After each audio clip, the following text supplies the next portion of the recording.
Feel the real fear with us. প্রিয় listeners, আসসালামু আলাইকুম।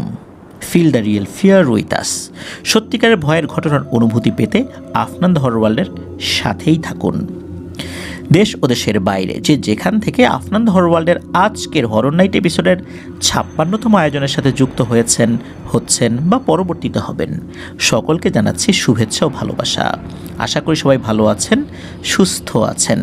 প্রিয় লিসেনার্স, আজকে যার ঘটনা আপনাদের সামনে উপস্থাপন করব তিনি কিন্তু মোটেই সুস্থ নন। তার নাম মাসুদ রানা। এর আগে ওনার বেশ কিছু ঘটনা আমরা শেয়ার করেছি। এর মধ্যে উল্লেখযোগ্য ঘটনা হচ্ছে ঈসা আসা। আপনার সেই ঘটনাটি অনেকেই প্রশংসা করেছিলেন। আমি যখন আজ মাসুদ রানা ভাইয়ের সাথে ফোনে কথা বলি এই ঘটনা সম্পর্কে আরও কিছু জানার জন্য, কারণ আমার কিছু জানার দরকার ছিল, তখন আমি খেয়াল করলাম উনি ভালো করে কথা বলতে পারছেন না, কথা একদমই জড়িয়ে আসছে, কথা বোঝাও যাচ্ছে না ভালো করে। আমার কাছে তখন সন্দেহ হলো। আমি জিজ্ঞেস করলাম যে আপনি এভাবে কথা বলছেন কেন, আপনার কোনো সমস্যা হয়েছে? তখন উনি আমাকে যে বিষয়টা বললেন তা রীতিমতো আঁতকে ওঠার মতো ঘটনা। উনি 24 দিন টোটালি সেন্সলেস অবস্থায় ছিলেন। ওনার মাথার বাম পাশে এমন আঘাত লেগেছে, ওই অংশে হাড় বলতে কিছুই নাই। মাথার ব্রেইনে মারাত্মকভাবে ওনার আঘাত লেগেছে। একটা বাইক দুর্ঘটনার কারণে ওনার প্রাণ চলে যাওয়ার মতো অবস্থা হয়েছিল। ওনার সাথে ছিলেন খালিদ। ইতিপূর্বে তার পাঠানো অন্য ঘটনাগুলোতে খালিদের নামের রেফারেন্স কিন্তু আছে, আমার যতটুকু মনে হচ্ছে আর কি, যতটুকু মনে পড়ে। আর এই দুর্ঘটনাটি যেখানে ঘটেছিল সেটা হচ্ছে ওখানকারই উলিপুরের ভূতের বাজার নামক একটা জায়গা রয়েছে, ওখানে রহস্যজনকভাবে অনেক আগে থেকেই অনেক দুর্ঘটনা ঘটে। এই যে আমি আজ কথা বলছি 10ই মার্চ 2025, 9ই মার্চ 2025 ওই ভূতের বাজারের ওখানে মারাত্মক আরেকটা দুর্ঘটনায় 2জন কিশোর মর্মান্তিকভাবে নিহত হয়েছেন। অনেকেই কিন্তু সেই ছবি দেখেছেন বা বিভিন্ন মিডিয়াতেও সেটা এসেছে। ঠিক একই রকমভাবে ওনারাও দুর্ঘটনায় পতিত হয়েছিলেন। মাসুদ রানা ভাইয়ের সাথে কথা বলার একটা পর্যায়ে উনি জানালেন যে দুর্ঘটনার আগ মুহূর্তে উনি রহস্যময় কিছু বিষয়ের অস্তিত্ব টের পেয়েছিলেন। তবে ওনার শারীরিক যে অবস্থা, তাতে ওনার সাথে দীর্ঘক্ষণ কথা বলার মতো অবস্থা আসলে উনি ছিলেন না আর কি, ওই অবস্থায় উনি ছিলেন না। যার কারণে আমি বললাম যে আপনি সুস্থ হন, ইনশাল্লাহ আপনার সাথে এই বিষয়ে আমরা পরে কথা বলবো। তো যদিও বা আমি তার পাঠানো ঘটনা সম্পর্কে জানার জন্য প্রশ্ন করেছিলাম, কিন্তু তো ওনার এই অবস্থার প্রেক্ষিতে খুব বেশি কথা বলা আমার পক্ষে সম্ভব হয়নি। তারপরও মেইন কথাটা আমি বলে ওনার সাথে কথাটা শেষ করি। ওনার শারীরিক অবস্থা সম্পর্কিত বিবরণগুলো আমরা আমাদের পেজ এবং গ্রুপের পোস্টে দিয়ে দিব, আমাদের চ্যানেলের কমিউনিটি পোস্টেও ইনশাল্লাহ আমরা সেটা দিয়ে দিব। প্রিয় লিসেনার্স, কথা না বাড়িয়ে চলুন ঘটনায় চলে যাই। তবে আবারও বলছি, সবাই মাসুদ রানা ভাইয়ের জন্য দোয়া করবেন, কারণ ওনার যেই অবস্থা আমি দেখেছি, মাথার যে অবস্থা, তাতে স্বাভাবিকভাবে ওনার একদম আগের মতো চলাফেরা করতে দীর্ঘ সময় লেগে যাবে। আপনারা সবাই তার জন্য দোয়া করবেন, আমরা সবাই ওনার জন্য দোয়া করব, আল্লাহ তাআলা যেন ওনাকে দ্রুত সুস্থতা দান করেন। চলুন ঘটনায় চলে যাই। এই ঘটনাটি ঘটেছিল ওনার আপন বড় খালা মোসাম্মদ শামসুন নাহার ওনার সাথে।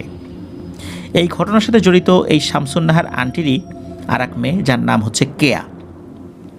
ঘটনাটি মূলত উনি ওনার নানির কাছ থেকে শুনেছিলেন, পরবর্তীতে আরও বিস্তারিত সংগ্রহ করে পুরো ঘটনাটি উনি অডিও ক্লিপ আকারে পাঠিয়েছিলেন। নানির 5 জন মেয়ে, তার মধ্যে সবচাইতে বড় হচ্ছে এই শামসুন নাহার খালা, আর এই মাসুদ রানা ভাইয়ের মা হচ্ছে 4 নম্বর, মানে ওনার মায়ের আগে আরও 3 জন বোন রয়েছেন।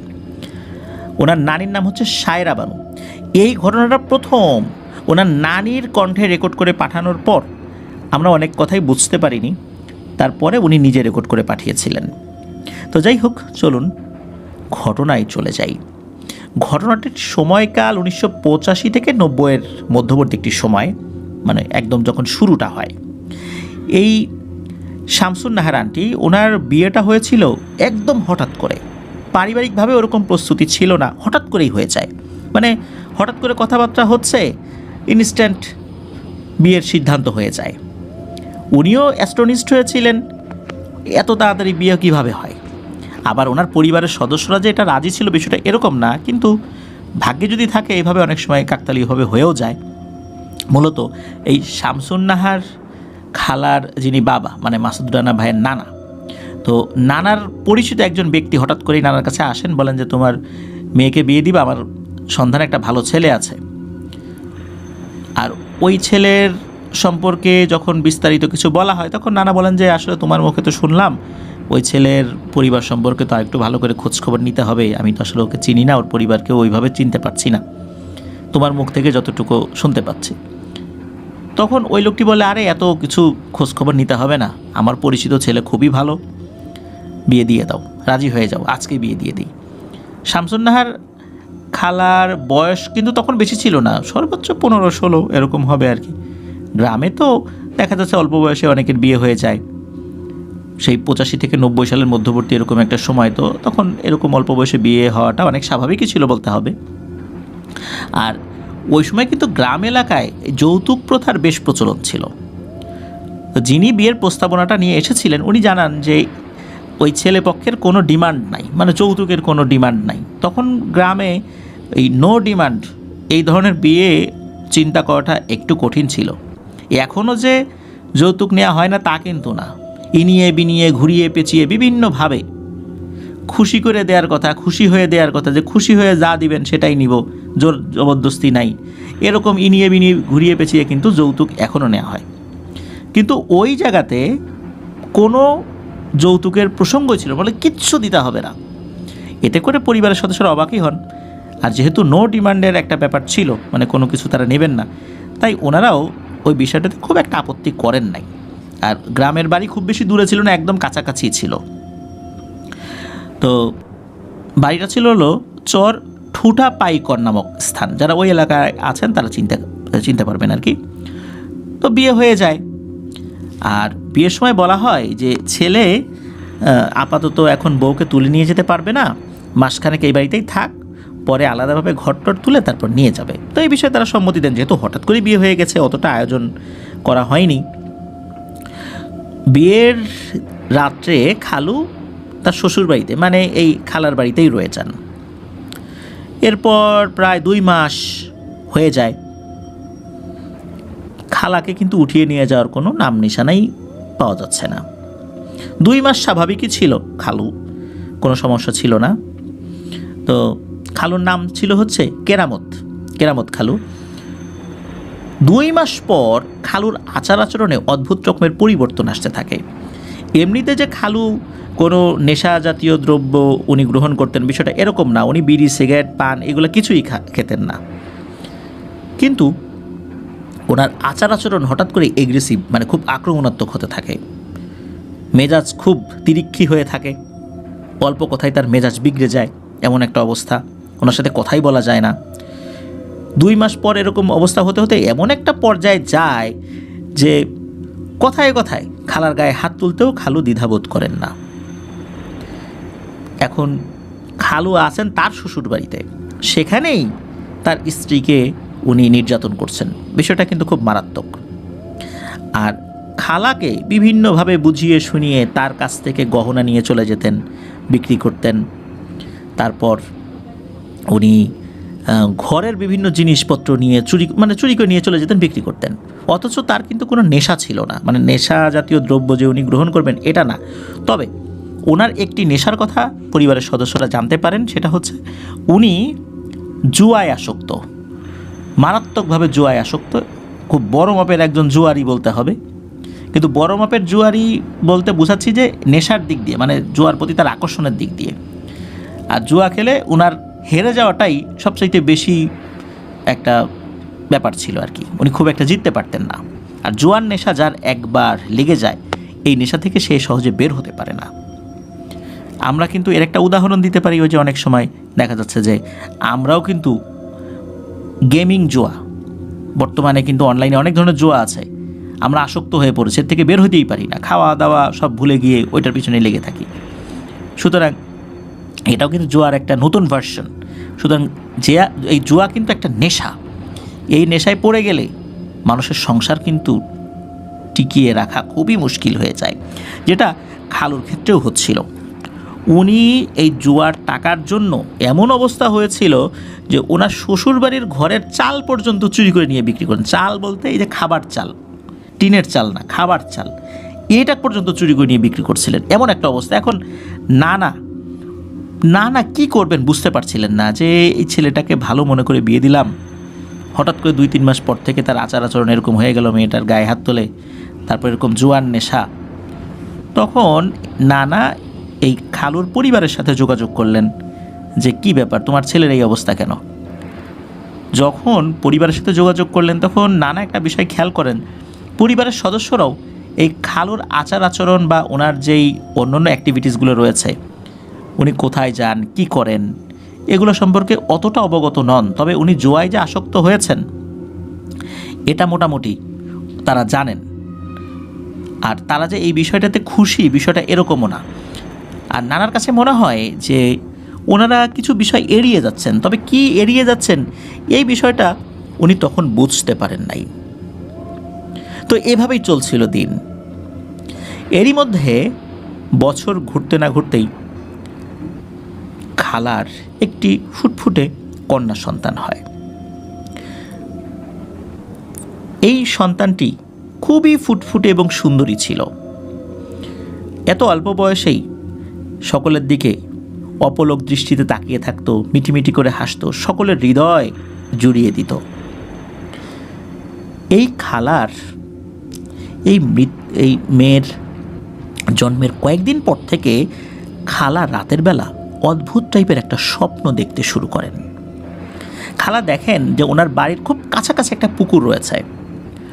ওই পুকুরের কাছে উনি যান, যাওয়ার পর ওনার কোল থেকে একটা মহিলা অবয়ব যে অসুন্দরী তা না, মোটামুটি সুন্দরী, স্বাভাবিক আকৃতি, খালার কাছ থেকে তার মেয়েটাকে কোলে নিয়ে ওই পুকুরের দিকে চলে যাচ্ছেন এবং পুকুরের পানির ভেতরে গিয়ে মিলিয়ে যাচ্ছেন। একদম মিলিয়ে যাওয়ার আগে একটু ঘুরে খালার দিকে তাকিয়ে বলেন, এত লোভ ভালো না। খালা এটার রহস্য বুঝতে পারেন না। এরকম স্বপ্ন উনি কয়েকদিন দেখেছেন। 3 দিনের দিন, কয়েকদিন বলতে 2 দিন দেখেছেন। 3 দিনের দিন ভোরের দিকে খালা হঠাৎ করে খালুকে ডাকছেন, এই ওঠো তো, এ দেখো তো মেয়েটা নড়াচড়া করে না কেন? তো খালু উঠেছেন, তখন দেখেন আসলেই তো মেয়েটা নড়াচড়া করছে না, নিঃশ্বাস চলছে না, আর শরীরটা একদম ফ্যাকাশে হয়ে গেছে, মনে হচ্ছে শরীরে এক বিন্দু রক্তও নাই। খালা বুঝতে পারেন তার এই আদরের ফুটফুটে কন্যা সন্তানটি আর পৃথিবীতে নেই। উনি তো চিৎকার করে কান্নাকাটি শুরু করে দেন। এদিকে খালু বলেন যে নিশ্চয়ই ঘুমের ঘরে তুমি বাচ্চাটির উপরে চলে আসছিলা, তোমার বডির ওয়েট বাচ্চাটা নিতে পারে নাই, এই জন্য নিঃশ্বাস বন্ধ হয়ে মারা গেছে। উল্টো এই অবস্থাতেই খালু খালার উপর ক্ষিপ্ত হন এবং খালাকে মারধর শুরু করেন। একদম বেধড়ক মারধর বলতে যেটা বোঝায়, যেখানে সন্তান হারানোর বেদনায় মা কান্নাকাটি করছে, সেখানে খালু খালাকে মারধর শুরু করেছেন। পরিবারের অন্য সদস্যরা এসে মারধর থামান। সবাই দেখেন এই অবস্থা, বুঝতে পারেন না আসলে কী কারণে এমনটা হয়েছে। যাই হোক, এভাবেই একটি ফুটফুটে সন্তান পৃথিবী থেকে বিদায় নেয়। কেউই বুঝতে পারে না আসলে রহস্যটা কী, কারো ধারণাই ছিল না যে কি চলছে আসলে। এর কয়েকদিন পর দেখা যায় এই খালু বেশ বাজারঘাট করে নিয়ে আসছেন, বেশ কিছু জিনিসপত্র কিনে নিয়ে আসছেন, তার হাতে টাকা পয়সা আছে। এমনিতে তো টাকা পয়সা তার থাকে না, ওই জুয়া খেলে সব টাকা উড়িয়ে ফেলেন, আর থাকেনও শ্বশুর বাড়িতে। আর এই অবস্থা তো চলছিল। এর মধ্যে যখন খালুর হাতে এরকম টাকা পয়সা, তারপর বাজারঘাট যখন দেখেন খালা, এই শামসুন্নাহার খালা, তখন ওরা তো সন্দেহ লাগে যে কী ব্যাপার, তুমি এত টাকা পেলে কোথায়? জুয়া খেলে নিশ্চয়ই টাকা জিতছো। তখন খালু বলেন, না ওরকম কিছু না, একটা কাজ করছি, কাজ করে পাইছি। আর খালুর সাথে খালা খুব বেশি কথা বলতে পারতেন না, উনি ওই তিরিক্ষি মেজাজের ছিলেন, অল্পতেই রেগে যেতেন আর গায়ে হাত তুলতেন, এই জন্য খুব বেশি কথাও বলা যেত না। তো যাই হোক, এভাবেই কিন্তু সময় যেতে থাকে। মাঝে মাঝে হয় কি, এই যিনি খালু, এই যে কেরামত খালু, উনি একটু স্বাভাবিক আচরণ করেন, আবার খুব অস্বাভাবিক আচরণ। তো এইভাবেই চলছিল দিন। তো এর মধ্যে আবার খালাকে উনি ওনার বাড়িতে নিয়েও আসছিলেন। খালা শ্বশুরবাড়িতে থাকা শুরু করেন। বেশ কিছুদিন পর খালু অদ্ভুত রকমের কিছু আচরণ শুরু করেন। মনে হচ্ছে যে ওনার আচরণটা স্বাভাবিক না। আসলে এটা যে কেমন আচরণ, এটা ওইভাবে ভাষায় প্রকাশ করা খুব কঠিন ব্যাপার। আর এরই মধ্যে খালা আবার গর্ভবতী হন। যথারীতি উনি আবারও একটি কন্যা সন্তানের জন্ম দেন। কন্যা সন্তানের জন্মের অল্প কয়েকদিন পর থেকেই আবার সেই স্বপ্ন উনি দেখতে থাকেন। উনি দেখতে থাকেন সেই নারী অবয়বটি পুকুর পাড়ে এসেছে। খালাও তার সন্তানকে কোলে নিয়ে পুকুর পাড়ে গিয়েছেন। তার কোল থেকে ওই নারী অবয়বটি তার সন্তানকে নিয়ে আস্তে আস্তে ওই পুকুরের দিকে হাঁটা শুরু করলো। আস্তে আস্তে পানির ভেতরে মিলিয়ে যাওয়ার আগে ঘুরে তাকিয়ে আবার বলল, এত লোভ ভালো না। এরপর ওই সন্তানকে নিয়ে পানির মধ্যে হারিয়ে গেল। খালা চিৎকার দিয়ে ঘুম থেকে উঠেছেন। ওঠার পর উনি দেখলেন না, সব কিছু স্বাভাবিক রয়েছে। উনি ওনার স্বামীকে বলেন যে আমি এরকম একটা স্বপ্ন দেখেছি। ওনার স্বামী বলেন যে ধুর, এই সমস্ত দুঃস্বপ্ন দেখে রাত বিরেতে ঘুম টুম নষ্ট করতেছো, ঘুমাও। এ কথা বলে ওনাকে ঘুম পাড়িয়ে দেন। কিন্তু টানা কয়েকদিন এরকম স্বপ্ন খালা দেখেছেন। তো যাই হোক, টানা কয়েকদিন দেখার পর এরপরে আর ওনার স্বামীকে কিছু বলেন নাই, কারণ বললেই এলোমেলো কথাবার্তা বলে, উল্টো ওই খালাকে বকাঝকা করে, এই ধরনের কথাবার্তা কে শুনবে।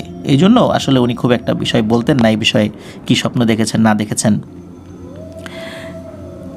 হঠাৎ এক রাত্রে খালা খেয়াল করেন তার সন্তানের শ্বাস প্রশ্বাস চলছে না। উনি তাড়াতাড়ি আলো জ্বালান। আলো জ্বালানোর পর দেখেন, আরে এ কি, তার সন্তানের শরীরে মনে হচ্ছে এক ফোঁটা রক্তও নেই, একদম ফ্যাকাশে হয়ে আছে, নিথর দেহ পড়ে আছে। এটা দেখে উনি আবারও চিৎকার দেন। চিৎকার দেওয়ার সাথে সাথে ওনার স্বামী উঠে যান। কি হয়েছে দেখো, বাচ্চার কি অবস্থা। ওনার মাথার মধ্যে উদ্ভট জিনিস চলে আসছে, মানে খালুর মাথার মধ্যে উদ্ভট জিনিস চলে আসে। উনি খালাকে দোষারোপ করতে থাকেন যে তোমার কারণে বাচ্চা মারা গেছে, নিশ্চয়ই তুমি ফেলে দিয়েছিলে নিচে, এখন উঠায় এখানে শোয়াই রেখে বলতেছো যে বাচ্চা মারা গেছে, তোমার দোষ। উল্টো ওনাকে দোষারোপ করে ওনার গায়ে হাত তুলতে উনি দ্বিধাবোধ করছেন না। বাড়ির অন্য সদস্যরা চলে আসে, এসে দেখে এই অবস্থা। হঠাৎ করে সুস্থ স্বাভাবিক একটা বাচ্চা এভাবে মারা গিয়েছে, বিষয়টা তো আসলে কেউই মেনে নিতে পারছেন না।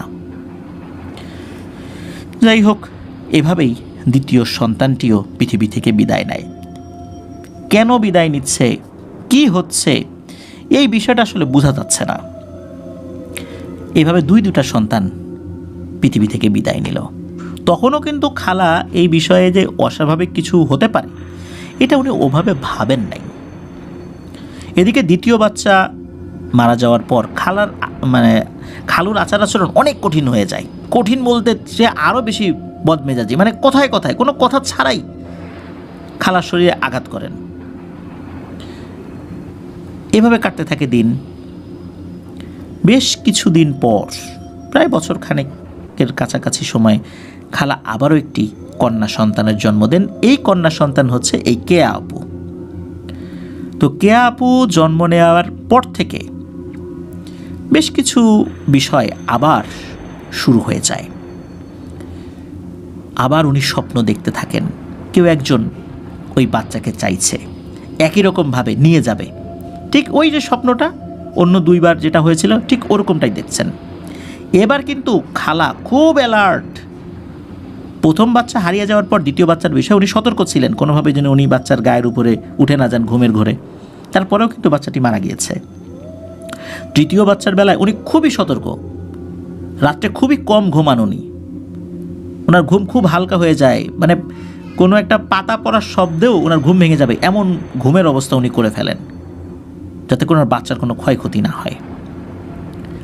এক রাতে হঠাৎ ওনার ঘুম ভেঙে যায়। ঘুম ভাঙার পর উনি দেখেন যে ওনার বাচ্চাটি ওনার পাশে নেই। চিন্তা করলেন, বাচ্চা কোথায় গেল এত রাতের বেলা? দেখলেন যে পাশে ওনার স্বামীও নেই, মানে এই কেরামত খালুও নেই। নিশ্চয়ই কেরামত খালু বাচ্চাকে কোলে নিয়ে কোথাও গিয়েছে। তখন উনি দেখলেন যে ঘরের দরজাও খোলা, নিশ্চিত যে ওনার স্বামী কোলে নিয়ে বাচ্চাকে কোথাও নিয়ে গেছে। তো উনি ওঠার পর সকলকে ডাকাডাকি শুরু করেন যে বাচ্চা নাই। আর উনি ডাকটাক দিয়ে আসলে দৌড়ে এদিক ওদিক ছুটোছুটি করেছেন, বাচ্চা নিয়ে কোথায় গেল। ওনার স্বামী তো জোয়ান নেশা, বাচ্চাকে আবার বিক্রি করে দেবে না। তো উনি কী করেছেন, পুকুর পাড়ে গিয়েছেন, ওই দৌড়াদৌড়ি করতে করতে পুকুর পাড়ে গিয়েছেন।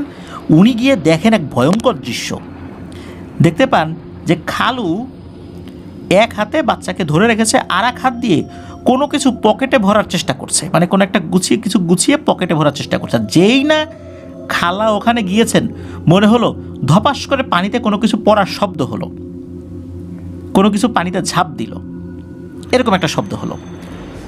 এরপর খালা জিজ্ঞেস করছেন, এই তুমি ওখানে কেন, বাচ্চা নিয়ে ওখানে কি করো? তখন খালু পিছন দিকে ঘুরে তাকিয়েছেন, ঘুরে তাকে একদম থতমত খেয়ে গেছেন। খালু এমন ভয় পেয়েছেন, মনে হচ্ছে যে বিশাল বড় অন্যায় করতে গিয়ে ধরা পড়ে গেছেন।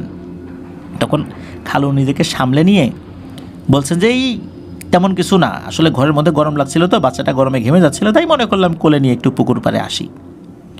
তুমি এখানে কি করো? উল্টো আরও খালাকে ধমকাধমকি শুরু করতে গেছেন। কিন্তু এখানে খালু বুঝতে পারেন যে তার মেজাজ গরম করে উল্টো আরও ধরা পড়ে যাবেন উনি কিছু করতে পারবেন না। কারণ এখানে উনি কেন আসছেন এটা পরিবারের সবাই তখন কিন্তু চলে আসছো এখানে। সবার কাছে একই প্রশ্ন, তুমি কেন বাচ্চাকে কোলে নিয়ে এত রাতের বেলা এখানে আসছো?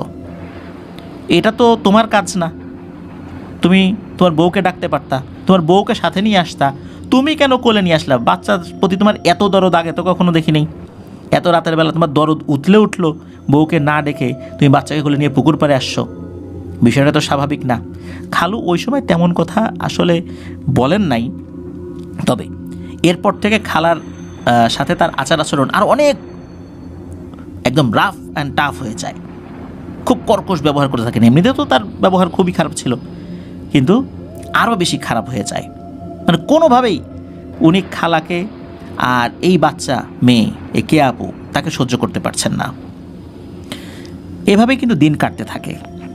আর এর মধ্যে ওই যে নারী অবয়বটিকে উনি স্বপ্নে দেখতেন, স্বপ্নে ওই অবয়বটি তার কাছে আসে, তার কাছে এসে বলে, তুই আমার জিনিস নিয়ে নিছিস, ফেরত দে। খালা তো বুঝতে পারেন না, বলেন, যাই বেটে, তোর কী ফেরত দেবো রে আমি? তুই এর আগেও আমার 2টা বাচ্চা নিয়ে গেছিস, যা ভাগ সামনে থেকে, তোর আমি কি ফেরত দিব? তো এইভাবে উনি ঘুমের মধ্যেই ওই অবয়বকে ধমক দিতে থাকেন। এরকম কিন্তু উনি প্রতিনিয়তই স্বপ্ন দেখেন। এভাবেই কেটে যায় 2 বছর। 2 বছর ছোট্ট একটা বাচ্চা যে ভালো করে কথাও বলতে পারে না, হাঁটা শিখেছে মাত্র, তাকেও কিন্তু খালু মারাত্মকভাবে মারধর করতেন। মানে তার আচার আচরণ এই লেভেলে পৌঁছেছিল। যাই হোক, এরকম তো চলছিল, আর উনিও স্বপ্নের মধ্যে এই জিনিসটা দেখছেন। একদিন কি হয়, দিনের বেলা খালা ওই পুকুরটাতেই কাপড় ধুতে গিয়েছেন। কাপড় ধোয়ার সময়, ওটা কিন্তু ওনার শ্বশুরবাড়ির পুকুর আর কি, তো কাপড় ধোয়ার সময় হঠাৎ করে মাছ পুকুরে একটা জিনিস দেখতে পান। উনি দেখতে পান যে একটা ড্যাগের মতো কিছু একটা চকচক চকচক করছে, এরকম একটা জিনিস মাছ পুকুরে ভাসছে। তো উনি একটু খেয়াল করেছেন কয়েক সেকেন্ড, এরপর টুপ করে মনে হলো ডুবে গেল। উনি চিন্তা করলেন যে এই পুকুরে তো অনেক বড় বড় মাছ আছে, অনেক সময় মাছ যদি পিঠ ভাসিয়ে রাখে বা পিঠ ভাসিয়ে চলে যায়, অনেক সময় এরকম সাদা জিনিস দেখা যায়, সেরকম সাদা মনে হয়। মাছের পেটের অংশটা অনেক সময় খুবই সাদা হয়ে থাকে অধিকাংশ মাছের। ওই পুকুরে অনেক বড় বড় রুই কাতল ছিল, মৃগী মাছ ছিল, ওই ধরনের মাছ হয়তো বা ওই সময় তার পেট ভাসিয়ে দিয়েছে বা পিঠ ভাসিয়ে দিয়েছে, এরকম হতে পারে আর কি। উনি এরকমটা চিন্তা করেছেন। তো এটা নিয়ে উনি আসলে খুব বেশি ভাবনা চিন্তা করেন নাই। ওই রাত্রে উনি একটা স্বপ্ন দেখেন। এবার সেই অবয়বটা, সেই মহিলা অবয়বটা, তার চেহারা কিন্তু ভয়ঙ্কর না, আবারও বলছি, একদম স্বাভাবিক, মোটামুটি সুন্দর চেহারার একটা অবয়ব আর কি। সেই অবয়বটা স্বপ্নের মধ্যে আসে। স্বপ্নের মধ্যে দেখা যায় যে এই খালা উনি ওই পুকুরের ওখানে দাঁড়িয়ে আছেন, ওই মহিলা দাঁড়িয়ে আছে ঘাটে, তার পেছনে 7টা বড় বড় ড্যাগ, এবং প্রত্যেকটা ড্যাগের উপর বড় বড় কোলা ব্যাঙ বসে আছে। দেখা যাচ্ছে যে ওই ড্যাগের ভেতর থেকে বেশ অনেক কিছু ঝকমক ঝকমক করছে, মনে হচ্ছে ভিতরে অনেক দামি কিছু আছে। ওই মহিলা বলছে যে এই শামসুন নাহার, তুই আমার জিনিস কিন্তু নিয়ে গেছিস, আমার শিকার এখন তোর কাছে, তোর বাচ্চাকে আমাকে দিয়ে দে, আর এখান থেকে যা লাগে সব নিয়ে নে, তোর ইচ্ছা মতো নিয়ে নে, কত সম্পদ লাগবে সব নিয়ে নে। স্বপ্নের মধ্যেই এই শামসুন নাহার খালা বলছে, যাই বেটি, তোর কিভাবে মনে হলো আমি আমার বাচ্চাকে তোর কাছে দিয়ে দেব আর তোর কাছ থেকে আমি ধন সম্পদ নিব? তুই কি আমারে ফকির মনে করছিস? আমি গরিব হইতে পারি, কিন্তু এতটা গরিব না যে আমি আমার সন্তানকে তোর কাছে দিয়ে তোর কাছ থেকে আমি ধন সম্পদ নিব, যা ভাগ এখান থেকে। এইভাবে উনি কিন্তু খুব কর্কশ ভাষায় ওই অবয়বটার সাথে প্রতিবার কথা বলতেন। এরপর ঘটে আরও একটি ভয়ঙ্কর ঘটনা। মাঝরাতে এই শামসুন নাহার খালা উনি ঘুম থেকে উঠে পড়েন ওয়াশরুমে যাওয়ার জন্য। ওই রাত্রে ওনার স্বামী মানে কেরামত খালু উনি বাসায় ছিলেন না, ওনার পাশে এই কে আপু ঘুমিয়েছিলেন, 2 বছর বয়সী বাচ্চা। উনি বাচ্চাকে একা রেখেই ওয়াশরুমে গিয়েছেন। তো ওয়াশরুমে যাওয়ার পর কলে এসে ওনার যে ঘরে যে মানে বাড়ির উঠোনের পাশে যে কলপাট ছিল, ওই কলপারে এসে উনি হাত মুখ ধুবেন, অজু করবেন, অজু করে উনি তারপরে ঘরে ঢুকবেন আর কি। উনি অজু করছেন আর ওই কলের পানিটা গড়িয়ে একটা জায়গায় একটা গর্তের মতো আছে, একটা ডোবার মতো আছে, সর্বোচ্চ 3 হাত গভীর ওই ডোবা, একদম ছোট একটা ডোবা। ওই ডোবার ওখানে ওই পানিগুলো চলে যায়। উনি অজু করার পর যখন মাথাটা উঁচু করে ঘুরবেন, উনি খেয়াল করেন ওই ডোবার পাশে সেই অবয়বটা দাঁড়িয়ে আছে, যেই অবয়বটাকে উনি স্বপ্নে দেখতেন। ওটা দেখার সাথে সাথে ওনার ভয়ের থেকে রাগ হয় বেশি, কারণ ওই অবয়বটাকে উনি স্বপ্নে দেখেছেন, বারবার ওনার বাচ্চাকে চায়। উনি ভয় পেয়েছেন এটা সত্য, কিন্তু প্রচণ্ড রাগ হয় যে এইটা এবার আমার সামনে আসছে। তবে আরও একটি বিষয় উনি দেখতে পান, সেটা হচ্ছে ওই অবয়বটার পেছনেই 7টা ড্যাগ। ড্যাগের উপরে কোলা ব্যাঙ ওই সময় ছিল না, কোলা ব্যাঙ না থাকলেও ওই ড্যাগের উপরে কোনো ঢাকনা ছিল না, ওর ভেতরে বেশ স্বর্ণ বা এই টাইপের কোনো কিছু পয়সার মতো কিছু একটা দেখা যাচ্ছিল, যেগুলো উপচে পড়ছে, চকচক চকচক করছে। তখন ওই অবয়বটা বলছে, তোকে তো আমি সবসময় স্বপ্নে দেখা দেই, এবার আমি সামনাসামনি আসছি, নে তোর যা লাগে নিয়ে যা, তবুও তোর সন্তানকে দিয়ে দে। দেখ, তোর অনুমতি ছাড়া আমি নিতে পারতেছি না, তুই যে বাইরে আসছিস, আমি তোর সন্তানকে চাইলে নিয়ে যেতে পারতাম, কিন্তু তোর অনুমতি ছাড়া তো নিতে পারি না, এখানেই আমার সীমাবদ্ধতা। তুই তোর সন্তানকে দিয়ে দে আর যা লাগে নিয়ে যা। তুই কিন্তু আমার অনেক বড় ক্ষতি করে ফেলতেছিস, ইতোমধ্যে অনেক বড় ক্ষতি করে ফেলছিসও। তাড়াতাড়ি তোর সন্তানকে দে আর যা লাগে নিয়ে বড়লোক হয়ে যা। তখন খালা উনি প্রচণ্ড ক্ষিপ্ত হয়ে যান, গালিগালাজ শুরু করেন, বিশ্রী ভাষায় গালিগালাজ করতে থাকেন। তো ওনার এই গালিগালাজের শব্দে ওনার যে শ্বশুর, ওনার ঘুম ভেঙে যায়। উনি চিন্তা করেন, কী ব্যাপার, বৌমা এত রাত্রে কাকে গালিগালাজ করে? তার ছেলে তো মানে এই খালু তো নাই, আজকে বাড়িতে নাই। ওনারও ওয়াশরুমে যাওয়ার দরকার ছিল, ওনারও ঘুম ভেঙে গিয়েছিল। উনিও উঠে যখনই দরজা খুলেছেন, তখনই ওই অবয়বটা মুহূর্তের মধ্যে ভ্যানিশ হয়ে যায়।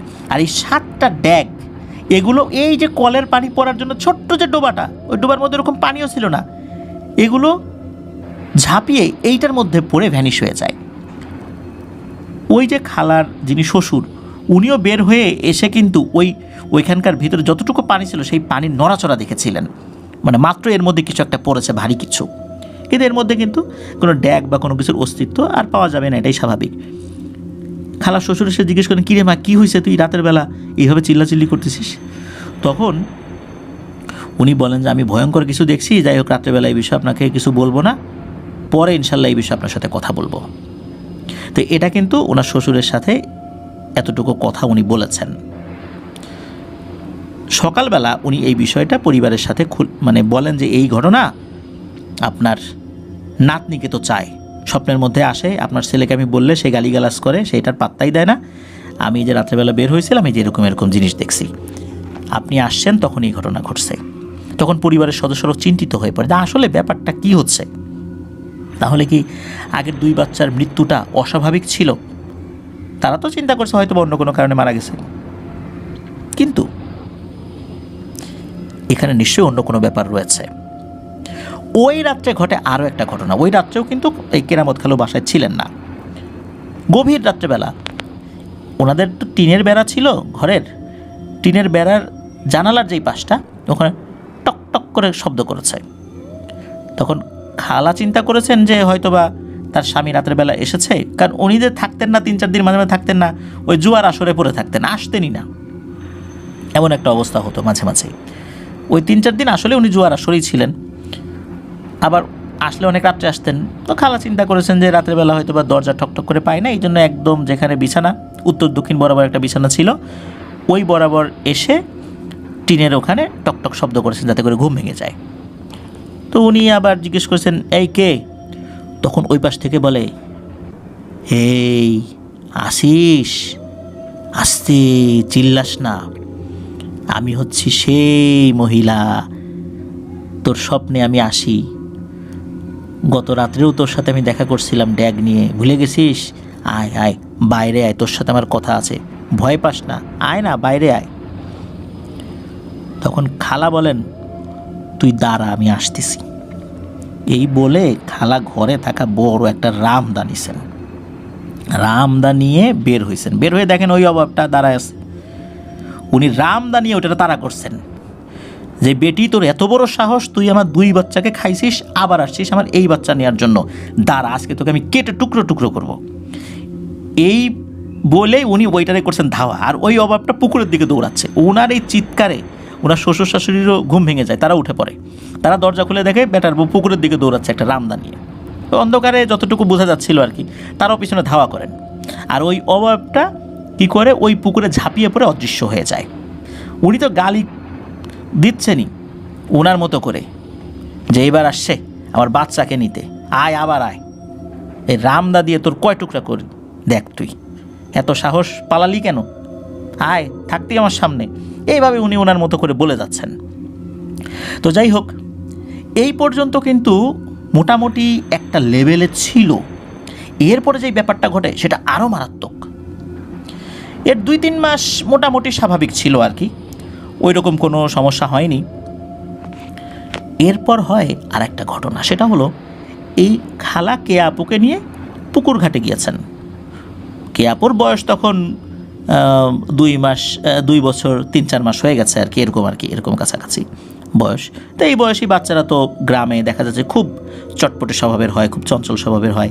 সে বায়না ধরেছে মায়ের সাথে পুকুরে যাবে, নিয়ে গেছেন, মা নিয়ে গেছেন, দিনের বেলায় তো সমস্যা কি। উনি পুকুর ঘাটে কোনো একটা কাজ করছিলেন, হয়তো বা কাপড় ধুচ্ছিলেন বা বাসন মাজছিলেন, কিছু একটা করছিলেন। তো এই সময় আবার কি আপু বলছেন যে মা তোমার সাথে আমি পুকুরে নামবো। তখন বলছেন যে আচ্ছা ঠিক আছে মা, তুমি একটু দাঁড়াও, আমি কাজটা শেষ করে নিই। তো কে আপু বসছেন, মায়ের পাশেই বসছেন। তো মায়ের সাথেই পুকুরে নামছেন, মায়ের কোলেই আছে, তবে খুব অল্প পানিতে, যেখানে কে আপু উনি গলা পর্যন্ত পানি হয় আর কি, যেখানে তার মায়ের হয়তো বা হাঁটু পর্যন্ত পানি হয়।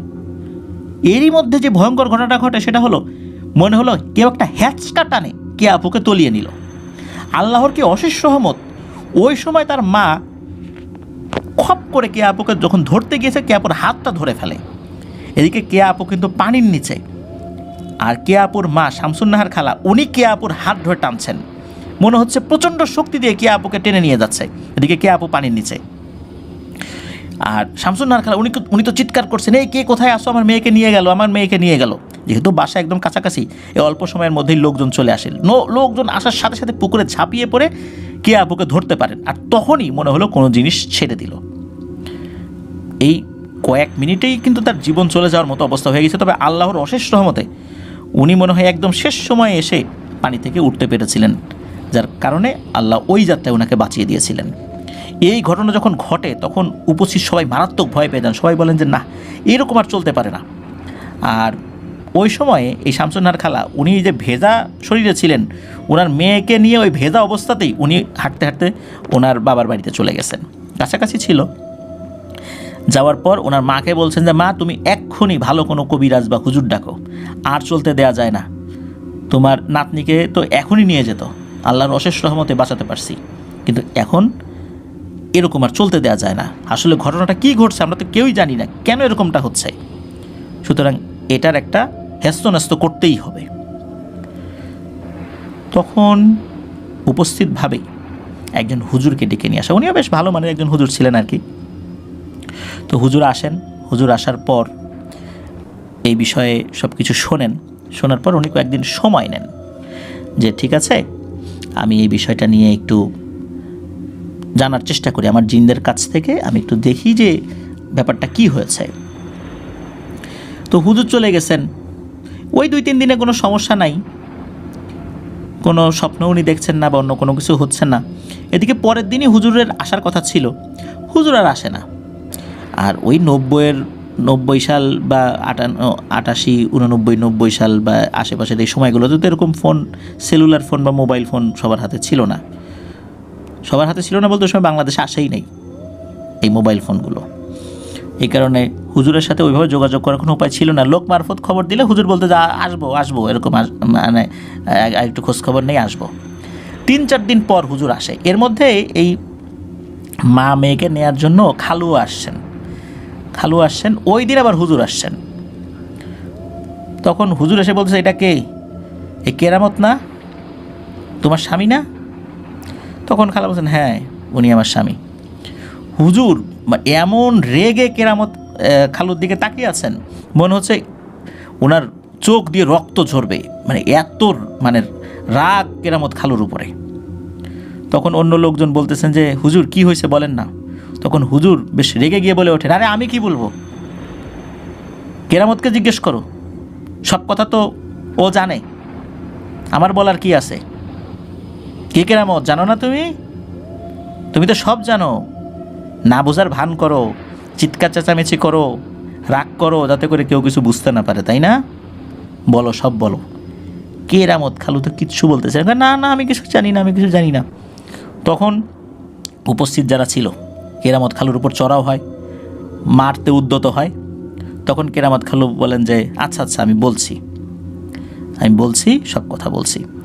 এর ভিতরে আবার হুজুর বলছে, তুমি যদি বলো তাহলে কিন্তু আমি পরিস্থিতি সামাল দিতে পারবো এখানকার, কিন্তু আমি যদি বলা শুরু করি তাহলে এখানকার পরিবেশ পরিস্থিতি স্বাভাবিক থাকবে না, বাঁচতে পারবা কিনা সন্দেহ, এই জন্য তুমি বলো নিজের মুখে। হুজুরের মুখে এই কথা শোনার পর উনি নিজে থেকে বলা শুরু করেন। উনি যেটা বলেন সেটা খুবই ভয়ঙ্কর একটি ব্যাপার। উনি বলেন যে বিয়ের আগে বেশ বছরখানেক ধরে ওই ঠোঁটপাইকার ওইখানকারই আর একজন কবিরাজ ছিল, তার সাথে তার ভালো সম্পর্ক ছিল, বেশ ভালো সম্পর্ক ছিল। ওই কবিরাজের একটা বাইসাইকেল ছিল, বাইসাইকেলে করে নিয়ে কেরামত খালুকে ঘুরিয়ে বেড়াতেন। কেরামত খালুর বয়স কিন্তু বেশি না, ওনার তো হঠাৎ করে বিয়ে হয়ে গেছে, ওনার বয়স সর্বোচ্চ 25 বছর ছিল আর কি। ওই কবিরাজের সাথে আসা যাওয়া করে, কবিরাজের বিভিন্ন কাজে সাহায্য সহযোগিতা করে। কবিরাজও এই কেরামত খালুকে কিছু টাকা পয়সা দিতেন। কবিরাজের পাশ ছাড়তেন না কেরামত খালু।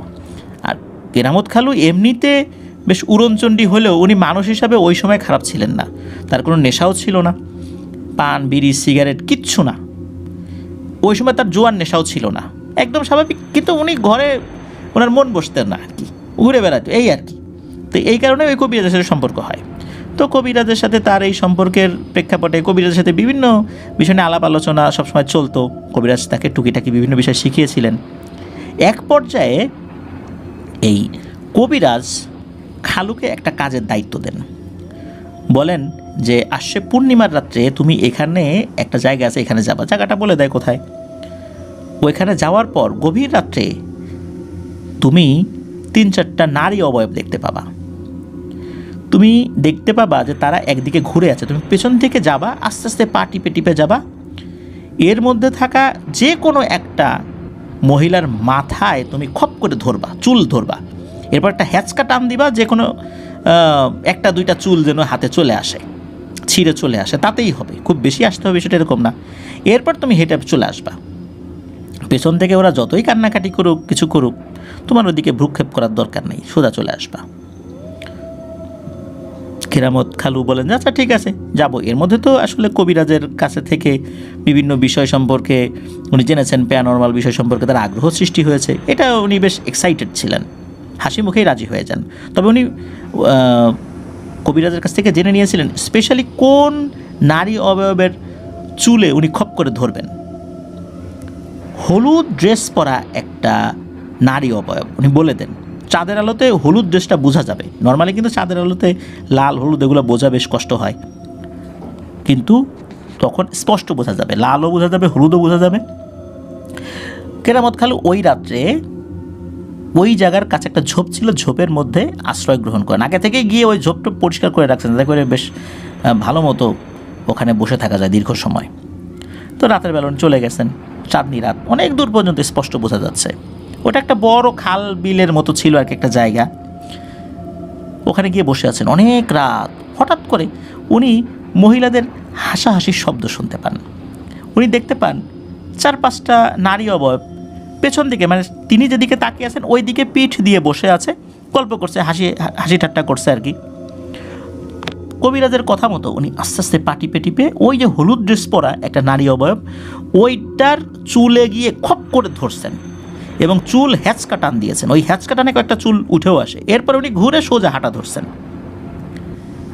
এরপর পেছন থেকে খুব করুণ কান্নার স্বর বলতে থাকে যে আমার চুলগুলো দিয়ে দেন, আপনি আমার চুল নিয়ে যাচ্ছেন, আমি কিন্তু বিশাল বিপদে পড়ে যাব, আমার জীবন সংশয়, আপনি জানেনও না যে আমি কি বিপদে পড়তে যাচ্ছি, আমি চিরতরে বন্দী হয়ে যাব, আমার সাথের সঙ্গীরা ওরা তো পালিয়ে চলে গেছে, আমার আর যাওয়ার উপায় নাই, এই চুলগুলা দিয়ে দেন। এই যে কান্নাকাটি করছে ক্রমাগত, ওদিকে কবিরাজ তো বলে দিয়েছিল খবরদার ওদের দিকে তাকাবা না আর চুল ফেরত দিবা না, সোজা আমার কাছে নিয়ে আসবা চুল। এদিকে এরকম কান্নাকাটি শুনে একটা পর্যায়ে কেরামত খালু পেছন দিকে ঘুরে তাকান। ঘুরে তাকিয়ে উনি খুব একদম অবাক হয়ে গিয়েছেন বলতে হবে। এত সুন্দরী একটা নারী তার সামনে দাঁড়ানো, ক্রমাগত কান্নাকাটি করছে, দুহাত জোর করে বলছে যে আপনাকে দেখে মনে হয় আপনি খারাপ মানুষ না, আপনাকে ভুল বুঝিয়ে পাঠানো হয়েছে, আপনি বুঝতেই পারছেন যে আমি কোনো মানুষ না, আমি পড়ি, আমার নাম নাসরিন, আপনি যে আমার চুল নিয়ে যাচ্ছেন, আপনি কি জানেন যে আমার চুল দিয়ে কি করা হবে? আমাকে চিরতরে বন্দি করে ফেলা হবে, আমার ইচ্ছার বিপরীতে অনেক কাজ করানো হবে, এই কাজের ভাগিদার আপনিও হবেন, আল্লাহর কাছে কি জবাব দিবেন আপনি? আমার চুলগুলো দিয়ে দেন, আপনার কাছে দোহাই লাগে, আল্লাহর দোহাই লাগে, দিয়ে দেন। এ কথা বলার পর কেরামত খালুর মনটা নরম হয়, উনি চুলগুলো ফেরত দিয়ে দেন। ফেরত দেওয়ার পর ওই যে নাসরিন পরি উনি ওই চুলগুলো হাতে নিয়ে জাস্ট তার মাথার সাথে একটু টাচ করেছে, আর কিছু না। এরপরে বলে যে আপনাকে অসংখ্য ধন্যবাদ, আপনি এখন যেতে পারেন, আমি চলে যাচ্ছি। আপনি যদি আমাকে এই চুলগুলো ফেরত না দিতেন, আমি কখনোই আমার গোত্রে ফেরত যেতে পারতাম না, আমি এভাবেই ঘুরে বেড়াতাম এবং মানুষের দাস হয়ে যাইতাম। তো তাকে ধন্যবাদ জানিয়ে পরি চলে যান। এদিকে কি হয়, সকালবেলা কেরামত খালু উনি ওই কবিরাজের সাথে দেখা করেছেন। কবিরাজ বলছে কী ব্যাপার, চুল কই? তখন কেরামত খালু কিন্তু কবিরাজকে কিছু বলেন নাই, বলেন যে কই না তো, কেউ তো আসে নাই। কবিরাজ বলেন না, এটা হইতেই পারে না, ওইখানে তো আসার কথা। কেরামত খালু বলেন না তো, কেউ আসে না, আমি সারা রাত বসে মশার কামড় খেতে খেতে অবস্থা খারাপ, ফজরের আজান দিলে চলে আসছি। তো কবিরাজ কিন্তু এই বিষয়ে আর কেরামত খালুকে সন্দেহ করেন নাই। এরপর থেকেই কেরামত খালুর জীবনে অদ্ভুত রকমের পরিবর্তন শুরু হয়ে যায়। তখন পর্যন্ত শুধু কেরামত খালু একটু উড়নচণ্ডী স্বভাবের ছিলেন, এই কোনো নেশা পানি বা জুয়া টুয়া এইসবের মধ্যে উনি ছিলেন না। এরপর থেকে কেরামত খালু উনি অন্যরকম হয়ে যেতে থাকেন। কেরামত খালু বলতে থাকেন যে এর পরের রাত্রে উনি ওনার ঘরে ঘুমিয়ে আছেন, হঠাৎ করে জানালার কাছে ওই টিনের বেড়ায় টকটক শব্দ হয়। শব্দ হওয়ার পর উনি জিজ্ঞেস করেছেন এই কে ওখানে? তখন ওই পাশ থেকে বলে যে আমি সেই গত রাত্রে আপনার সাথে যার দেখা হয়েছিল, আমি নাসরিন পড়ি, আপনার ভয়ের কোনো কারণ নাই, আপনি বাইরে আসেন, আপনার সাথে আমার কথা আছে, আপনি ভালো মনের মানুষ। বের হয়ে এসে দেখেন সেই পরীটা এমনিতেও আসলে রাত্রেবেলা তাকে দেখার পর থেকে সারা দিন তার মনের মধ্যে ওই পরীর চেহারাটাই বারবার ভেসে উঠছিল। মানুষ এত সুন্দর হয় এই চিন্তা করছিলেন আর কি উনি। পরীটার সাথে তার দেখা হয় রাতেরবেলা, ঘর থেকে বাইরে বের হয়েছেন আর কি, অনেক কথা হয়, বিভিন্ন ধরনের কথাবার্তা হয়। এবং পরী তখন জানায় যে আপনি তো কবিরাজের কথা মতো আসছিলেন, এই কবিরাজ লোক ভালো না, তার সাথে চলাফেরা করার দরকার নেই। আর আপনি আমার চুল ফেরত দিয়ে আপনি আমার নতুন জীবন ফেরত দিয়েছেন। আমি কথা দিচ্ছি আপনাকে ছেড়ে আমি কখনো ইনশাল্লাহ যাব না। আর আপনাকে ভালো লেগে গেছে, আমি আপনার সাথেই থাকতে চাই, তাতে যদি পরিস্থানের সাথে আমার সম্পর্ক ত্যাগও করা লাগে আমি তাই করব, কিন্তু আপনাকে ছেড়ে কোথাও যাব না। একথা শুনে কেরামত খালু খুশি হন। এরপর বিভিন্ন সময় প্রথমবার নাকি পরিস্থানে নিয়ে গেছেন, 2-3 ঘন্টা রেখে আবার ফেরত দিয়ে গেছেন, এরপর 2-3 দিন রেখে ফেরত দিয়ে গেছেন, এরপর মাসখানেক রেখে ফেরত দিয়ে গেছেন। অদ্ভুত ব্যাপার হলো যে ওখানে যাওয়ার পর উনি কি দেখেন সব ভুলে যান। আসার পরে কিছু বলতে পারেন না, খালি বলেন যে পরিস্থানে গেছিলাম, কিন্তু কিছু বলতে পারেন না উনি, একদম ভুলে যান, কিচ্ছু মনে নাই ওনার। মাঝে মাঝেই বাড়ি থেকে এরকম উনি গায়েব হয়ে যেতেন, পরিবারের সদস্যরা খুঁজতো, আবার দেখা গেল উনি ফেরত আসছেন। তো একবার কি হয়, উনি রাত্রেবেলা ঘুমিয়ে আছেন, ঘরের দরজা ভিতর থেকে বন্ধ। সকালবেলা উনি তো দরজা খুলছেন না, বাড়ির সদস্যরা ডাকাডাকি করে নাই নাই নাই, উনি ঘরেও নাই। পরিবারের সদস্যরা দেখে ঘরের দরজা ভিতর থেকে বন্ধ, কেরামত খালু নাই। এই যে উনি নাই, উনি যে কোথায় যান এটা নিয়ে কিন্তু পরিবারের সদস্যরা বিভিন্ন ওঝা কবিরাজের কাছে গিয়েছিলেন। শুধু এতটুকু বলা হয়েছিল যে তার সাথে একটা পরীর সম্পর্ক আছে, কিন্তু সে যে কোথায় গেছে, সে পরিস্থানে গেছে বা কোথায় আছে, কি করতেছে, এই বিষয়ে কোনো জিনেরা তথ্য দিতে পারছে না। কারণ যেই তাকে নিয়ে গেছে সে এমন একটা মায়াজাল সৃষ্টি করে নিয়ে গেছে, কোনো জিনেরা এই কেরামত খালুর অবস্থান শনাক্ত করতে পারছে না। সে জীবিত আছে না মৃত এটাও বলতে পারে না। অনেক সময় তো দেখা যায় যে সে কোথায় আছে, জিনেরা বলতে পারে যে সে পরিস্থানে বন্দী আছে, এটা সেটা, কিন্তু কেরামত খালুর বিষয়ে এই বিষয়ে মানে এই সংক্রান্ত কোনো তথ্য দিতে পারে না। তো যাই হোক, উনি তো ঘরের ভিতরে নাই। এভাবে কেটে যায় 1 মাস। ওই ঘরের দরজা ওনারা বাইরে থেকে পরে লক করে দিয়েছিলেন, কারণ ঘরের দরজা ভেঙে তো ভিতরে ঢুকছিলেন আর কি। 1 মাস পর সকালবেলা ঘরের ভেতরে কোনো কিছু শব্দ ওই পরিবারের সদস্যরা শুনতে পান। তারা কাছে গিয়ে দেখেন, ওই জানালা দিয়ে দেখেন যে কেরামত খালু ভিতরে শুয়ে আছে। তাড়াতাড়ি করে ঘরের দরজার তালা খুলে ওনারা ভিতরে ঢোকেন। উনি সবাই দেখেন যে একদম শরীর দুর্বল হয়ে গেছে, শুকিয়ে গেছে, মনে হচ্ছে অনেক দিন খায় না। উনি ঘুম থেকে ওঠেন, ওঠার পরে বলেন যে আমাকে কিছু খাবার দাও, আমি খুব ক্ষুধার্ত। তো পরিবারের সদস্যরা তাকে খাবার দেন, কিন্তু আসলে উনি বলতে পারেন না যে উনি কোথায় ছিলেন, এটা উনি ভুলে যান। এরপর একজন ভালো হুজুরকে ডেকে নিয়ে আসা হয়। হুজুরকে ডেকে নিয়ে আসার পর হুজুর ওনার উপরে ওই নাসরিন পরীকে হাজির করান। পরী সব কথা বলে যে আমি এইভাবে তার প্রতি আসক্তি জন্মেছে, আমি তাকে ছেড়ে যাব না, কোনোভাবেই যাব না। এ কথা বলতে বলতে হঠাৎ করে কেরামত খালুর গলার স্বরটাও চেঞ্জ হয়ে যায়। মনে হচ্ছে কোনো একটা বৃদ্ধ লোকের কণ্ঠ ভেসে আসছে ভিতর থেকে। ওই বৃদ্ধ লোকটা সালাম দেয় হুজুরকে, দিয়ে বলে যে অপরাধ মার্জনা করবেন, আমি সেই হতভাগ্য পিতা, যেই পিতা হচ্ছে এই নাসরিনের বাবা। ওর কারণে পরিস্থানে আমার সম্মান একদম ধূলিসাৎ হয়ে গেছে। সে এই মানুষকে পরিস্থানে নিয়ে আসে, আবার ফেরত দিয়ে যায় অনুমতি ছাড়া। আমরা অনেকবার তাকে বুঝিয়েছি, জিনেরা এমনিতেই জেদি স্বভাবের হয়, কিন্তু আমার এই মেয়েটা আরও বেশি জেদি, তাকে কোনোভাবেই আমরা মানাতে পারছি না। আমি কথা দিচ্ছি যে আমার এই মেয়ে আপনাদের এখানে আসবে না, আর এই ছেলের কাছেও আর আসবে না।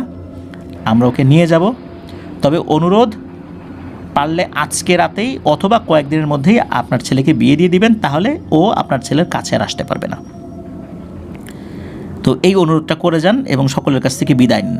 ওদিকে কিন্তু একবার ওই বৃদ্ধ মানুষের কণ্ঠ ভেসে আসে, আবার ওই নাসরিন পরীর মেয়েলি কণ্ঠ ভেসে আসে যে বাবা না না, আমাকে ছেড়ে দাও, আমাকে নিয়ে যেও না। আবার ওই বৃদ্ধ মানুষের কণ্ঠ ভেসে আসে যে চল, তোর কারণে মান সম্মান সব শেষ হয়ে গেল, আর খবরদার মানুষদেরকে উৎপাত করার জন্য আসবি না, ওকে ওর জীবনের মতো করে চলতে দে। তুই কেন ওর জীবনে এসে এরকম বিরক্ত করছিস? সে তোর উপকার করছে, এই পর্যন্তই শেষ।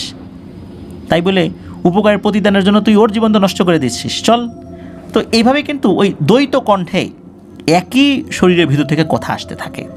তো যাই হোক, একটা পর্যায়ে কথা থেমে যায়। তখন ওই কবিরাজ বলেছেন যে আপনার খুব দ্রুত পারলে আজকে রাত্রেই অথবা কয়েকদিনের মধ্যে বিয়ে দিয়ে দেন। এই যে এর পরেই খুব দ্রুততার সাথে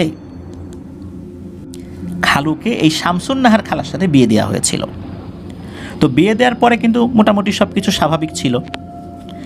এরপর থেকে ঘটে আরেকটা ঘটনা। এখন কিন্তু বলছে হচ্ছে, এই পর্যন্ত বলেছে হচ্ছে এই খালু, এরপরে ওই কবিরাজ বলা শুরু করেছেন যে এরপরে যে ঘটনাটা, এরপরে ওই কবিরাজ বলছেন যে বিয়ের পরপরই এই নাসরিন পরী সে এই কেরামত খালুর কাছে আসতে পারতো না।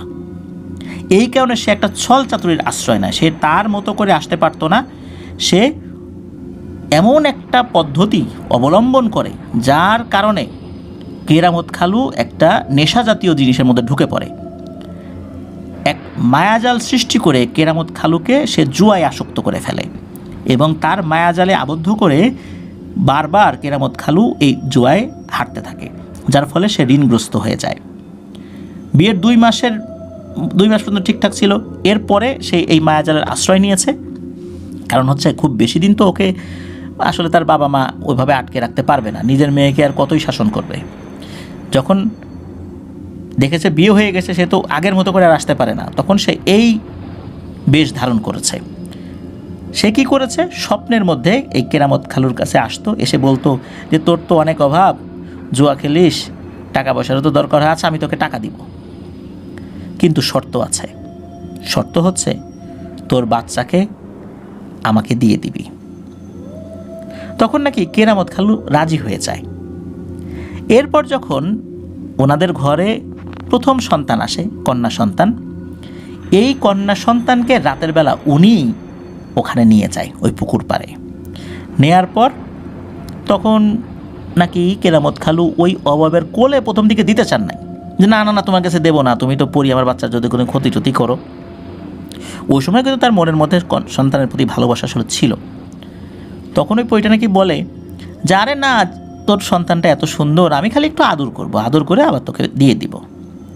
আর এই দেখ 7টা ড্যাগ, তুই এই ড্যাগ থেকে তোর প্রয়োজন অনুযায়ী নিবি, তবে একবারে এক মুঠে যতটুকু ওঠে ঠিক ততটুকুই, এর বেশি নিবি না, এর বেশি নিলে কিন্তু ক্ষতি হবে।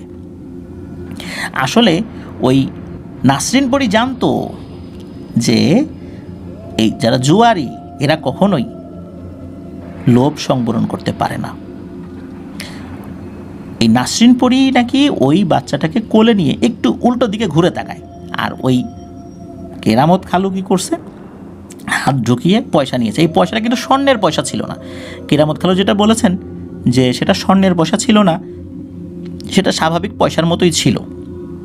এটা যে কী পয়সা, এটা কি রূপার পয়সা না কি, এটা আসলে উনি ওইভাবে বলতে পারেন না। তো যাই হোক, উনি 1 মুঠ নেওয়ার পরে আবার আর 1 মুঠ নিয়েছেন। এরপরে ওই অভাবটা ঘুরে তাকিয়েছে, কিছুই বলে নাই কিন্তু, আর 1 মুঠ নিয়েছে কিছুই না, বলে এই নে তোর বাচ্চাকে নিয়ে যা। তারপর কোলে দিয়েছে। তো উনি আবার ওই পয়সাগুলো পকেটে করে নিয়ে এসে বাচ্চাকে আবার স্ত্রীর পাশে রেখেছে। ওদিকে এই যে শামসুন নাহার খালা, উনি ঘুম থেকে ওঠার পর দেখেছেন তার বাচ্চার এই অবস্থা। তার স্বামীকে ডেকে তুলেছেন। তার স্বামী তো বুঝে গেছে ঘটনা কী হয়েছে। এখন এই বিষয়টা যাতে ধামাচাপা পড়ে, এই জন্য উনি উল্টো তার স্ত্রীর উপর চড়াও হয়েছেন, মারধর করেছেন, যাতে করে ওনার দোষটা স্বীকার উনি না করেন বা এটা ধরা না পড়ে। একই রকমভাবে দ্বিতীয়বার হয়েছে। দ্বিতীয়বার খালু নাকি ওই অবয়বটার কোলে বাচ্চাকে দিতে চায়নি, বলছে তোমার কোলে দিলে বাচ্চা মারা যায়। তখন ওই অবয়বটা বলছে আরে না, কিচ্ছু হবে না, আমার কারণে বাচ্চা মরছে নাকি, বাচ্চা এমনি মারা গেছে, আমার কি দোষ, আমি তো তোকে কোলে দিয়েই দিলাম, তুই বল তখন কি তোর বাচ্চা জীবিত ছিল না?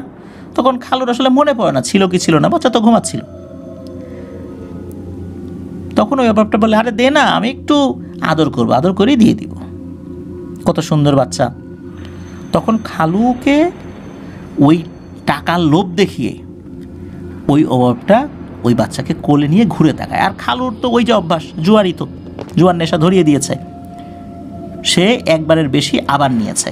তখন আবার ঘুরে আবার দিয়ে দিয়েছে বাচ্চাকে কোলে, যে না নে তোর বাচ্চাকে নিয়ে যা। বাচ্চা নিয়ে যাওয়ার পর আবারও সেই বাচ্চাটা মৃত। এরপর থার্ড টাইম এই যে কে আপু, তার বেলায় একই ঘটনা ঘটেছে, কিন্তু এইবার ধরা পড়ে গেছে। তখন হয়েছিল কি, এই খালু কেবল বাচ্চাকে দিবে, মানে তখনও এক হাত দিয়ে ধরে রেখেছে, তখনও ওই অবয়বটা কোলে নিতে পারে নাই, আর এক হাত দিয়ে ওই ড্যাগের ভেতর থেকে কিছু জিনিস বের করছিল। এমন সময় এই শামসুন নাহার খালা ওখানে পৌঁছে, আর তখন ওই অবয়বটা ঝপাস করে পানির মধ্যে পড়ে যায়, মিলিয়ে যায়, ওই ড্যাগগুলো চলে যায়। তখন কিন্তু খালা দেখেছিল যে খালু কিছু একটা তুলে তুলে পকেটে রাখছে, পকেটের মধ্যে অনেক কিছু আছে, পকেটটা ভরে গেছে, বুক পকেট আর কি, তার শার্টের বুক পকেট। এরপর থেকেই ওই অবয়বটা স্বপ্নে খালার স্বপ্নে আসে, এসে বলে যে তুই আমার জিনিস নিয়ে গেছিস, আমার শিকার নিয়ে গেছিস, ওটাকে দিয়ে দে, এটা সেটা। এরপর থেকে খালার পিছনে লাগে, আর ওই খালুকেও স্বপ্নে দেখায়, এই তোর বাচ্চাকে নিতে পারলাম না, দিয়ে দে তোর বাচ্চাকে নিয়ে আসবি আমার কাছে। এই জন্য খালুরও কিন্তু মেজাজ গরম, বাচ্চাকে দিতে পারতেছে না, আর নতুন করে তো আর টাকা পয়সা দিচ্ছে না তাকে। খালুর জুয়া খেলার টাকা পাচ্ছে না উনি, ওনার বিষয়ে সবাই খুব সতর্ক হয়ে গেছে, সবাই তাকে টাকা পয়সা দেয় না, এই জন্য তার মেজাজ খুব গরম থাকে, জুয়ারিদের যেটা হয় আর কি। তো যাই হোক, এইভাবেই চলছিল। এর মধ্যে বারবার নেওয়ার চেষ্টা করেছে, সর্বশেষ পুকুরে যখন ওই বাচ্চাকে কে আপুকে নিয়ে গেছে তখনও অ্যাটাক করেছে। এই বিষয়গুলো জানান ওই কবিরাজ। এখন সমাধান কি? সমাধানে তো যেতে হবে। তো যখন কবিরাজ এই বিষয়গুলো জানান যে বাবা এই কাজ করেছে, তখন কিন্তু উপস্থিত লোকজন তারা তাদের রাগ আর ধরে রাখতে পারে নাই, ধরে কয়েকটা মার লাগিয়ে দিয়েছে আর কি। এতে করে খালু আসলে বেশ রাগান্বিত হন যে এরকমভাবে শ্বশুরবাড়িতে এসে মারধর খাইলাম। উনি যে এত অপকর্ম করেছে এই বিষয়ে অনুশোচনা নাই, কিন্তু মার খেয়েছে তাতে ওনার আত্মসম্মানে লেগেছে, এমন একটা অবস্থা হয়েছে আর কি। উনি রাগ করে ওখান থেকে চলে যান। তবে ওই নাসরিন যে পরী, তাকে কিন্তু হাজির করা হয়েছিল একজন তুলা রাশির শরীরের উপরে। নাসরিন পরী স্বীকার করেছে যে এই কাজগুলো সেই করেছে, মূলত এই কেরামত খালুকে সে সংসার করতে দেবে না, এইভাবে জুয়ার নেশা এটা সেটা তাকে ধরিয়ে দিয়েছে। একটা পর্যায়ে বিরক্ত হয়ে, বা এই সন্তান যেহেতু খালুর কারণে মারা গেছে, খালা একসময় রাগ করে খালুকে ডিভোর্স দিয়ে দেবে, আর ডিভোর্স দিয়ে দিলে তখন আবার এই নাসরিন পরী তার কাছে আসার সুযোগ পাবে। আর যখনই এই বাচ্চাকে কোলে নেওয়ার পর একটু ঘুরে তার দিকে নজর দেওয়ার সাথে সাথেই ওই বাচ্চার সমস্ত রক্ত সে শুষে নেয়, শুষে নিয়ে সে শক্তিশালী হয়। আর এই যে ড্যাগের ভিতর থেকে একবারের বেশি দুইবার নেওয়া যাবে না, এটা হচ্ছে একটা প্রতারণা ছিল। কারণ সে জানতো যে জুয়ারিরা কখনো লোভ সংবরণ করতে, শুধু জুয়ারি না, যে কেউ এই ধরনের সিচুয়েশনে লোভ সংবরণ করতে পারবে না। তখন বলবে যে তুমি একবার থেকে বেশি দুইবার নিষেধ তোমার বাচ্চাকে মেরে ফেলছি। এটা একটা প্রতারণা ছিল, মূলত এটা একটা কৌশল অবলম্বন করেছে সে। আর এই বাচ্চাগুলোকে সে মেরে সে শক্তিশালী হয়েছে, এটা সত্য। সেই সাথে তার সংসারটাকে শেষ করে দেওয়াও ছিল এই নাসরিন পরীর উদ্দেশ্য। নাসরিন পরী এটা স্বীকার করে এবং সে বলেই দেয় যে কোনোভাবেই এই কেরামতকে তার থেকে আলাদা করা যাবে না। যেখানে পরিস্থানের বড় বড় জিনপরীরা পারে নাই, সেখানে তোমরা কবিরাজরা পারবা না। ও আমার উপকার করছে, আমি আল্লাহর নামে শপথ করছি যে তার সাথে আমি থাকবই, ও যতদিন জীবিত আছে আমি তার সাথেই থাকব। তো ওই যে খালু ওখান থেকে চলে গেলেন, এর কিছুদিন পর খালা বুঝতে পারেন উনি আবারও অন্তঃসত্ত্বা হয়েছেন। এরপর হচ্ছে এই যে শামীম ভাই, উনি জন্মগ্রহণ করেছেন। খালু এখনও মাঝে মাঝে তার সন্তানদেরকে দেখতে আসেন, যেহেতু সন্তান তার। তবে তার সন্তানরা খালুর প্রতি আসলে অতটা দরদ বা ভালোবাসা না থাকারই কথা। তবে উনি বাবা হিসাবে তাদেরকে দেখতে আসেন বলে আমাকে মাসুদ রানা ভাই জানিয়েছেন। আর খালু কিন্তু এখনও অস্বাভাবিক, ওনার ওই যে জুয়ার যে ব্যাপারটা উনি এখনও ছাড়তে পারেন নাই। শোনা যায় যে এখনও ওই নাসরিন পরীর সাথে ওনার যোগাযোগ রয়েছে, যেহেতু ওনার সাথে শামসুন নাহার খালার সাথে ওনার ডিভোর্স হয়ে গেছে, আর উনি তো মুক্ত, উনি নতুন করে আর কোনো সংসার করতে পারেন নাই, আর পারবেন কিনা সেটাও নিশ্চিত না। আর নাসরিন পরী উনি যাবার আগে জানিয়েছেন যে যেহেতু এই মেয়েটাকে আমি নিতে পারলাম না, যেহেতু ধরা পড়ে গেছি, আমিও বলে দিচ্ছি এই মেয়েটার আমি সহজে বিয়ে হতে দেব না। একে আপুর বর্তমান বয়স 28 বছর, 28 থেকে 30 বছরের মধ্যে এরকম হবে আর কি। ওনার এখনও বিয়ে হয় নাই, অনেক বিয়ের কথা আসে, কথা হয়, শেষ মুহূর্তে কোনো এক কারণে বিয়ে ভেঙে যায়। এখনও কিন্তু এই কে আপু এই অবস্থাতেই আছেন। আর এই যে শামীম ভাই, ওনার তো এখনও আসলে বিয়ে করার মতো অবস্থা ওনার হয়নি। তবে কে আপুর প্রতি ওই নাসরিন পরীর একটা ক্ষোভ রয়েছে, যেহেতু তাকে নিতে পারে নাই, এই কারণেই তার সাথে এই একটা সমস্যা রয়ে গেছে আর কি। তা আমরা দোয়া করি যেন দ্রুত সেই সমস্যা কেটে যায়। আর মাসুদ ভাই জানিয়েছিলেন যে খালুর কোনো বক্তব্য এই বিষয়ে, খালু আসলে মানে ওনার জায়গা থেকে আসলে কি হয়েছিল, আরও কিছু তথ্য জানা যায় কি না, এই বিষয়ে মাসুদ রানা ভাই কোনো তথ্য নিতে পারেন নাই। খালুর সাথে ওনার মাঝে মাঝে দেখা হয়, এমনি সালাম দেয়া, কেমন আছো, ভালো, এতটুকুই হয় আর কি, এর বাইরে আর কিছু হয় না। খালুর মা বাবা মারা গেছেন, বেশ অনেক দিন হয়ে গেছে ওনারা মারা গেছেন। তো এইভাবেই চলছে, এইভাবেই একটি সংসার ভেঙে গেছে। দুইটা সন্তান, নিষ্পাপ সন্তান পৃথিবী থেকে চলে গেছে, আর একটা সন্তানের বিয়ে হচ্ছে না, এভাবেই চলছে। প্রিয় লিসেনার্স, আমরা দোয়া করব যেন কে আপুর খুব তাড়াতাড়ি খুব ভালো জায়গায় যেন বিয়ে হয়, উনি স্বাভাবিকভাবে উনি ওনার জীবনযাপন করতে পারেন। আর খালুর জন্য দোয়া করব। আসলে উনি তো একটু বাউন্ডুলে প্রকৃতির থাকলেও শুরু থেকেই তো ওনার এই সমস্যা ছিল না, মূলত একটা বিষয়ের প্রেক্ষাপটে ওনার মধ্যে এই বিষয়টার সৃষ্টি হয়েছে। তার জন্য দোয়া করব আল্লাহ তাআলা ওনাকেও স্বাভাবিক জীবনযাপন করার তৌফিক দান করেন, যেন এই বিষয় থেকে উনি দ্রুত বের হয়ে আসতে পারেন। আল্লাহ সেই তৌফিক দান করুক। এই নাসরিন পরীরও বোধোদয় হোক, তার কারণে একটা পরিবার পুরো ধ্বংস হয়ে যাচ্ছে। আসলে তাকে অনেক বুঝিয়েও সেই হুজুর বোঝাতে সক্ষম হন নাই, কারণ সে খুব জেদি পরী। এই জন্য আজকের ঘটনার শিরোনাম আমরা দিয়েছি জেদি পরী। প্রিয় লিসেনার্স, আজকের এপিসোড এ পর্যন্তই ছিল। ইয়াসার বইটি যারা এখনও সংগ্রহ করতে পারেননি, তারা কিন্তু অনায়াসে রকমারি থেকে সংগ্রহ করে নিতে পারেন। রকমারির লিঙ্কটা আমাদের এই ভিডিওর ডিসক্রিপশনে দেওয়া রয়েছে।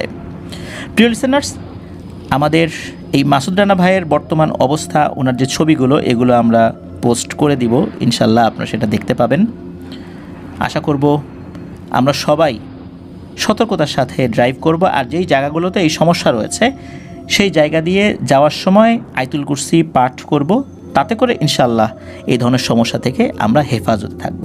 এছাড়া আরও কিছু দোয়া রয়েছে, গাড়িতে ওঠার সময় যেই দোয়াগুলো থাকে সেটা আমরা পড়ব। আর এই ধরনের সমস্যার ক্ষেত্রে যদি আমরা বেঁচে থাকতে চাই, আল্লাহ তাআলার হেফাজত বা আশ্রয় কামনা করি, আউযু বিকালিমাতিল্লাহি তাম্মাতি মিন শাররি মা খলাক, তো এই দোয়াটা আমরা পড়ব। আশা করছি ইনশাল্লাহ আল্লাহ তাআলা আমাদেরকে হেফাজত করবেন। প্রিয় লিসেনার্স, আজকের এপিসোড এ পর্যন্তই রাখতে হচ্ছে। সবাই ভালো থাকবেন, সুস্থ থাকবেন, আমার জন্য দোয়া করবেন, আমার পরিবারের জন্য দোয়া করবেন, আপনাদের জন্য দোয়া রইল, আপনাদের পরিবারের প্রত্যেকের জন্য দোয়া রইল। মহান আল্লাহ সুবহানাহু ওয়া তাআলা আমাদেরকে ভালো রাখুন, সুস্থ রাখুন, নিরাপদে রাখুন, আফনান দ্য ওয়ার্ল্ডের সাথে রাখুন। আসসালামু আলাইকুম। প্রিয় লিসেনার্স, আসসালামু আলাইকুম। Feel the real fear.